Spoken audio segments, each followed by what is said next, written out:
Hello বন্ধুরা, আসসালামু আলাইকুম।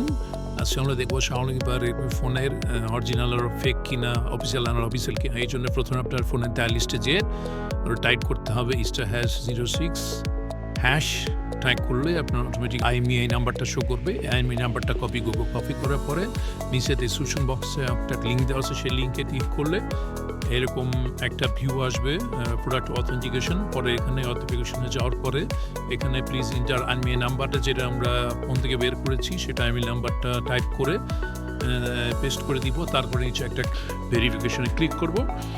ভেরিফাইড ক্লিক করার পরে তারপরে দেখবেন যে ডিটেলস, এখানে ফোনের ডিটেলস চলে আসবে। হ্যাঁ, যে চলে আসছে দেখেন ডিটেলস। এখানে হচ্ছে ফোনের মডেল, কি কালার ফোন, র্যাম রোম কত, তারপরে হচ্ছে নিচে দেওয়া আছে অফিসিয়াল বা ইন্টারন্যাশনাল ভার্সন কিনা, ডিটেলস এখানে শো করেছে। আশা করি ভিডিওটা আপনার হেল্প হবে, বা যে কোনো ফোন কেনার আগে অবশ্যই এটা চেক করে নেবেন। Thank you. ভিডিওটি ভালো লাগলে শেয়ার করবেন, সাবস্ক্রাইব করবেন। Thank you.